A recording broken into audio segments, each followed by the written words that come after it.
கடந்த சனிக்கிழமை இஸ்ரேலிய கைதிகள் 6 பேரை பாலஸ்தீன விடுதலை இராணுவம் விடுவித்திருந்தது. இந்த 6 பேருக்கு பதிலாக 620 பேர் விடுதலை செய்யப்பட வேண்டும் என்று இருந்த நிலையில் இந்த 620 பேரும் இஸ்ரேலுடைய வெஸ்ட் பேங்க்ல மேற்கு கரையில் இருக்கக்கூடிய ஆஃபர் சிறைச்சாலையிலிருந்து தான் விடுவிக்கப்பட இருந்தார்கள். திடீரென இஸ்ரேல் இவர்களை விடுவிப்பதை நிறுத்தி இருக்கிறது. இன்றைக்கு பாலஸ்தீன விடுதலை அமைப்பு வெளியிட்டிருக்கக்கூடிய அறிக்கையில் என்ன சொல்றாங்கன்னா, பாலஸ்தீன மக்கள் மகிழ்ச்சியாக இருப்பதை இஸ்ரேல் ஒருபோதும் விரும்பவில்லை. எனவே அவர்களுடைய விடுதலையை சர்வதேசம் உறுதிப்படுத்த வேண்டும். பஸ்ஸாம் நாயிம் அவர்கள் என்ன சொல்றாருன்னு சொன்னா, இந்த முதல் கட்டத்தை சரியாக நிறைவேற்றாவிட்டால், இன்னும் ஓரிரு நாட்களுக்குள் எங்களுடைய 620 பேரும் விடுதலை செய்யப்படாவிட்டால் கண்டிப்பாக அடுத்த கட்ட பேச்சுவார்த்தைகளுக்கு நாங்கள் வரமாட்டோம், எந்தவித தேவையையும் நாங்கள் பூர்த்தி செய்ய மாட்டோம், பணைய கைதிகளில் யாரையும் விடுதலை செய்ய மாட்டோம் என்று சொல்லி இன்றைக்கு அதிரடியாக அறிவித்திருக்கிறார்கள்.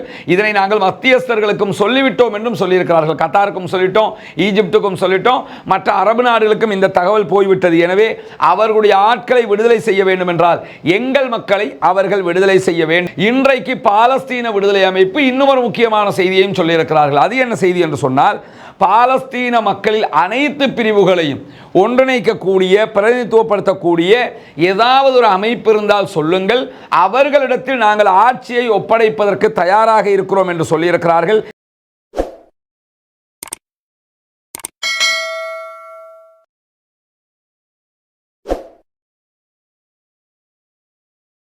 அஸ்ஸலாமு அலைக்கும் வரஹ்மத்துல்லாஹி வபரகாத்துஹு. அன்பிற்கினிய சகோதர சகோதரிகளே, நம் அனைவர் மீதும் ஏக இறைவனுடைய அமைதியும் கருணையும் உண்டாகட்டுமாக என்கிற உயரிய பிரார்த்தனைகளோடு காசாவிலே யுத்த நிறுத்தம் ஏற்பட்டு 37வது நாளாக இன்றைக்கு என்னவெல்லாம் நடக்கிறது என்கிற செய்திகளை தான் பார்க்க இருக்கிறோம்.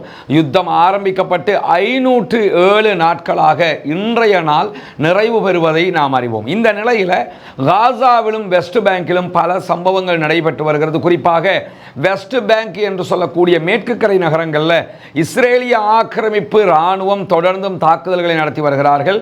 துல்கரேம், அதே போன்று தூபாஸ் பகுதிகளிலையும் ஜெனின் அகதிகள் முகாம் பகுதிகளிலையும் அகோரமான தாக்குதல்களை இஸ்ரேலிய ஆக்கிரமிப்பு இராணுவம் தொடர்ந்து நடத்தி வரக்கூடிய நேரத்தில் இஸ்ரேலிய டேங்குகள் அந்த பகுதிகளில் மேலும் விரிவாக்கத்தை செய்கிறார்கள் என்கிற குற்றச்சாட்டு இன்றைக்கு எழுப்பப்பட்டிருக்கிறது. இஸ்ரேலிய மெர்காவா டேங்குகள் வெஸ்ட் பேங்கினுடைய ஜெனின் பகுதிகளில் களமிறக்கப்பட்டிருக்கிறது. மெர்காவா டேங்குகள் ஊடான தாக்குதல்களை அவர்கள் ஆரம்பித்திருக்கிற அதே நேரம் அங்கிருக்கக்கூடிய பாலஸ்தீன விடுதலை அமைப்பினரும் பதிலடி தாக்குதல்களை ஆரம்பித்திருக்கிறார்கள். இந்த மாதிரியான சூழலில் எழக்கூடிய மிக முக்கியமான கவலை என்னென்று சொன்னால், காசா போன்று வெஸ்ட் பேங்கும் மாற்றப்படுமா என்கிற கவலை தான் இப்பொழுது மிக முக்கியமானதாக உருவாகி இருப்பதை நாம் அவதானிக்க முடியும். இப்படியான நேரத்தில் மூத்த ஐரோப்பிய ஒன்றியத்தினுடைய அதிகாரிகள் இன்றைய தினம் பெல்ஜியத்தினுடைய தலைநகர் பிரசல்ஸில் இஸ்ரேலுடைய வெளியுறவு அமைச்சரை சந்திக்கிறார்கள் என்கிற செய்திகள் வெளியாகி இருக்கிறது. ஏன்னா ஐரோப்பிய ஒன்றியத்தினுடைய நாடுகளுக்கும் இஸ்ரேலுக்கும் இடையில் இந்த யுத்தத்தினூடாக பலகட்ட பிரச்சனைகள் உருவாகி இருக்கிறது. ஐரோப்பிய ஒன்றியத்துக்கு கீழே இருக்கக்கூடிய ஐரிஷ் நாடுகள் தொடர்ந்து இஸ்ரேலுக்கு எதிரான தங்களுடைய நிலைப்பாட்டை முன்னெடுத்து வருகிறார்கள். ஐரோப்பிய ஒன்றியத்தினுடைய பல நாடுகள் ஐசிசி என்று அழைக்கப்படக்கூடிய இன்டர்நேஷனல் கிரிமினல் கோர்ட்டினுடைய நிபந்தனைகளுக்கு உட்பட்டு கையெழுத்திட்டிருக்கக்கூடிய நாடுகளாக இருக்கிற நேரத்தில் இந்த நாடுகளுக்கான பயணத்தை பெஞ்சமின் நெத்தன்யாகு மேற்கொள்கிற போது கண்டிப்பாக அது நெத்தன்யாகுக்கு எதிரானதாக அமைந்து விடும் என்கிற காரணங்களாலையும் இன்றைய தினம் பெல்ஜியமில் நடைபெறக்கூடிய இந்த கூட்டத்தில் இஸ்ரேலுடைய வெளியுறவு அமைச்சரும் ஐரோப்பிய ஒன்றியத்தினுடைய மூத்த அதிகாரிகளும் சந்தித்து இது தொடர்பாக பேச இருக்கிறார்கள். அத்தோடு காசாவினுடைய அடுத்த கட்ட விவகாரமும் அதிலே பேச்சுவார்த்தைக்கு உட்படுத்தப்பட இருக்கிறது என்கிற செய்திகளும் இன்றைக்கு வெளியாகி இருக்கிறது. அதே போன்றுதான் இன்றைய தினம் வெளியாகி இருக்கக்கூடிய இன்னொரு முக்கியமான செய்தி என்னன்னா, இஸ்ரேலிய ஆக்கிரமிப்பு இராணுவம் அடிக்கடி காசா பகுதிகளில் மீண்டும் இணையதளங்களை துண்டிக்கிறது, இணைய கட்டமைப்பை துண்டிக்கிறது என்கிற குற்றச்சாட்டுகள் எழுந்திருக்கிறது. 1.5 ஆண்டுகளாக நடைபெற்ற காசாவினுடைய யுத்தத்தின் போது சுமார் 6 தடவைகளுக்கு மேலாக இணையதள துண்டிப்பை இஸ்ரேலிய ஆக்கிரமிப்பு இராணுவம் செய்திருந்த நிலையில தான் தற்போது மீண்டும் இதே காரியத்தை அவர்கள் செய்ய ஆரம்பித்திருக்கிறார்கள். மத்திய கிழக்கு நாடுகளில் எந்த பகுதிகளிலும் இல்லாத ஒரு அச்சுறுத்தலாக காசாவிலே இது மாறியிருக்கிறது. காசாவில் என்ன நடக்கிறது, அங்கு நடைபெறக்கூடிய அநியாயங்கள் என்ன என்பதெல்லாம் அல் ஜசீரா உள்ளிட்ட தொலைக்காட்சிகள் ஊடாகவும் சுயாதீனமாக சமூக வலைதளங்கள் ஊடாகவும் தான் இந்த உலகத்திற்கு தெரிய வந்திருந்த நிலையில தற்போது சீஸ்ஃபயர் யுத்த நிறுத்தம் நடைமுறையில் இருக்கும் போது அதை சீர்குலைக்கும் விதமாக இணையதள கட்டமைப்பை துண்டிக்கிற பணியில் இஸ்ரேல் ஈடுபடுகிறது என்கிற குற்றச்சாட்டுகள் இன்றைக்கு பாலஸ்தீன தரப்பிலிருந்து முக்கியமாக முன்வைக்கப்பட்டிருப்பதையும் நாம் அவதானிக்க முடியும். இப்படியான நிலையில தான் 620 பாலஸ்தீன மக்களை விடுவிக்காமல் தடுத்து வைத்திருக்கிறது இஸ்ரேலிய ஆக்கிரமிப்பு அரசாங்கம். கடந்த சனிக்கிழமை இஸ்ரேலிய கைதிகள் 6 பேரை பாலஸ்தீன விடுதலை இராணுவம் விடுவித்திருந்தது. இந்த 6 பேருக்கு பதிலாக 620 பேர் விடுதலை செய்யப்பட வேண்டும் என்று இருந்த நிலையில் இந்த 620 பேரும் இஸ்ரேலுடைய வெஸ்ட் பேங்க்ல மேற்கு கரையில் இருக்கக்கூடிய ஆஃபர் சிறைச்சாலையிலிருந்து தான் விடுவிக்கப்பட இருந்தார்கள். திடீரென இஸ்ரேல் இவர்களை விடுவிப்பது நிறுத்தி இருக்கிறது. இன்றைக்கு பாலஸ்தீன விடுதலை அமைப்பு வெளியிட்டிருக்கக்கூடிய அறிக்கையில் என்ன சொல்றாங்கன்னா, பாலஸ்தீன மக்கள் மகிழ்ச்சியாக இருப்பதை இஸ்ரேல் ஒருபோதும் விரும்பவில்லை. எனவே அவர்களுடைய விடுதலையை சர்வதேசம் உறுதிப்படுத்த வேண்டும் என்கிற கோரிக்கைகள் விடுக்கப்பட்டிருப்பது மட்டுமல்லாமல் பாலஸ்தீன விடுதலை அமைப்பினுடைய பேச்சாளர்களில் மிக முக்கியமான ஒருவராக கருதப்படக்கூடிய பஸ்ஸாம் நாயிம் அவர்கள் இன்றைக்கு அல் ஜசீராவோடு நடைபெற்ற ஒரு உரையாடலில் பேசுகிற போது என்ன சொல்றார் என்று சொன்னா, இஸ்ரேல் தற்போது மீண்டும் யுத்த நிறுத்த விதிமீறலில் ஈடுபட்டு வருகிறது. யுத்த நிறுத்தத்தினுடைய விதி பிரகாரம் நாங்க அவங்களுடைய பணைய கைதிகளை விடுதலை பண்ணியிருக்கிறோம். எங்கள் நாட்டினுடைய மைந்தர்களாக இருக்கக்கூடிய பாலஸ்தீன மக்களுடைய 620 பேரை விடுதலை செய்வதாக ஒப்புக்கொண்ட அடிப்படையில் அவர்கள் விடுதலை செய்திருக்க வேண்டும். ஆனால் மீண்டும் அவர்கள் யுத்த நிறுத்த மீறலில் ஈடுபட்டு கொண்டிருக்கிறார்கள்.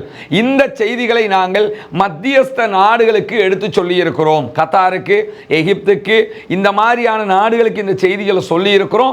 எனவே உடனடியாக அவர்கள் விடுதலை செய்யப்பட வேண்டும். போர் நிறுத்த உடன்படிக்கையினுடைய முதல் கட்டத்தின் அனைத்து நிபந்தனைகளையும் நாங்கள் பூர்த்தி செய்து விட்டோம். 2 தரப்பும் போர் நிறுத்த உடன்படிக்கைகளை பூர்த்தி செய்யணும். அந்த அடிப்படையில் பாலஸ்தீன விடுதலை இராணுவம் அவர்களுடைய அனைத்து நிபந்தனைகளையும் பூர்த்தி செய்து விட்டார்கள். 32 பேரை விடுதலை செய்திருக்கிறார்கள். ஆனால் இஸ்ரேல் 620 பேரை விடுதலை செய்வதை தவிர்த்து வருகிறது.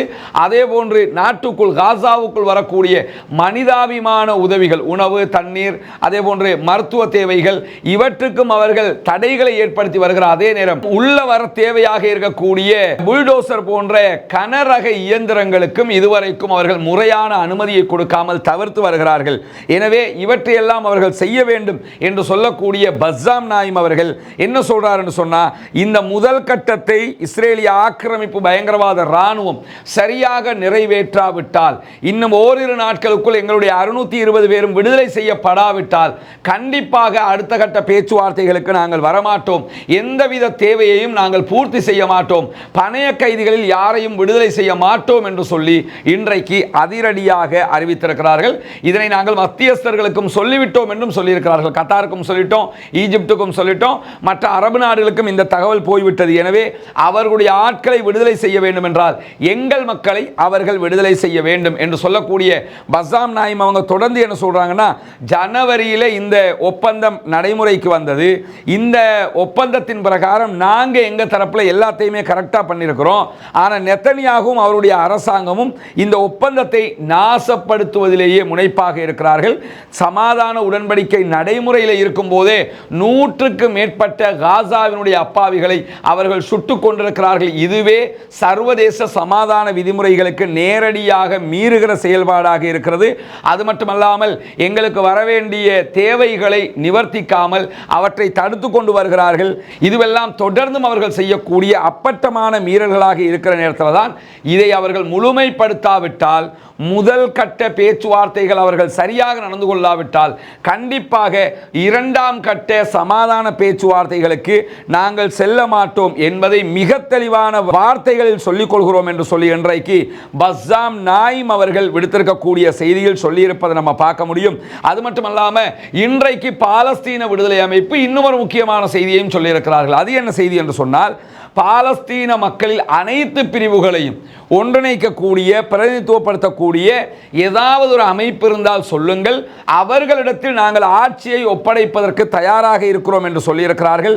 எதிர்காலத்தில் காசாவை வழிநடத்துவதில் பாலஸ்தீன விடுதலை அமைப்பு என்ன பங்கு வகிக்கப் போகிறது என்ற கேள்விக்குத்தான் அவர் இந்த பதிலை கொடுத்திருக்கிறார். நாங்கள் அக்டோபர் 7க்கு முன்பதாகவே காசாவினுடைய அனைத்து மக்களையும் பிரதிநிதித்துவப்படுத்தக்கூடிய யார் இருந்தாலும் அவர்களிடத்தில் ஆட்சியை ஒப்படைப்பதற்கு தயாராக இருக்கிறோம் என்று பலமுறை சொல்லியிருக்கிறோம். இது ஒரு ஒற்றுமையான அரசாங்கமாக இருக்க வேண்டும், தொழில்நுட்ப ரீதியிலான டெக்னாலஜிக்கலாக இருக்கக்கூடிய ஒரு அரசாங்கமாக இருக்க வேண்டும். இப்படியான ஒரு அரசாங்கமாக இருந்தால் அவர்களிடத்தில் நாங்கள் ஒப்படைப்பதற்கு தயாராக இருக்கிறோம், எங்களுக்கு எந்த பிரச்சனையும் இல்லைங்கிறாரு. ஆனால் உண்மையை சொல்ல போனால் காசாவுக்குள்ள காசாவினுடைய அனைத்து மக்களையும் ஒன்றிணைக்கும் விதமாக பாலஸ்தீன விடுதலை இராணுவத்தை தாண்டிய எந்த ஒரு அமைப்பும் கிடையாது. அதையும் மனதில் வச்சு தான் வஸ்ஸாம் நாயிம் அவங்க சொல்லியிருக்கிறாங்க. இவங்க தான் இருக்கிறாங்கன்னு யாரை காட்டினாலும் அவர்களால் பாலஸ்தீனத்தினுடைய அனைத்து மக்களையும் பிரதிநிதித்துவம் செய்ய முடியாது என்பது மிக தெளிவான விவகாரமாக இருக்கிறது. எனவே பாலஸ்தீன விடுதலை அமைப்பு அல்லாத எந்த ஒரு ஆட்களும் காசாவை ஆளுவது அசாத்தியமானது என்பதும் மிக தெளிவாக தெரியக்கூடிய விவகாரம்.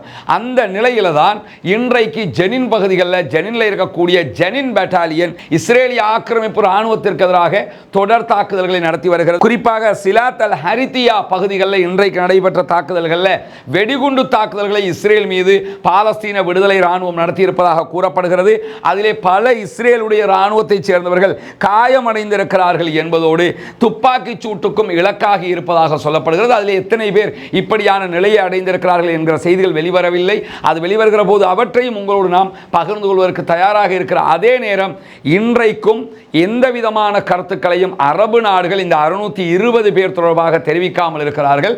620 சகோதரர்கள் விடுதலை செய்யப்பட வேண்டும், ஒப்பந்த பிரகாரம் அவர்கள் விடுதலை செய்யப்படவில்லை, அவர்கள் விடுதலை செய்யப்படுவார்கள் என்கிற நம்பிக்கையில் காசாவினுடைய மக்கள் இருக்கிறார்கள். அரபு நாடுகளுடைய தலைமைகள் இது தொடர்பாக எந்த விதமான பதிலையும் சொல்லாமல் இருப்பதும் இந்த நேரத்தில் மிக பெரும் ஒரு குறைபாடாக இருக்கிறது. பொறுத்திருந்து பார்ப்போம் என்னவெல்லாம் நடக்கிறது என்பதை. பாலஸ்தீனம் வெற்றி பெற வேண்டும், பாலஸ்தீனம் சுதந்திரம் அடைய வேண்டும், பாலஸ்தீன மக்களும் நம்மை போன்று நிம்மதியானவர்களாக வாழ வேண்டும் என்கிற உயரிய பிரார்த்தனைகளோடு பாலஸ்தீன மக்களுக்காக ஜனநாயக ரீதியாக குரல் கொடுக்க மறந்து விடாதீர்கள். வாஹிர் தஅவானா அல்ஹம்துலில்லாஹி ரப்பில் ஆலமீன்.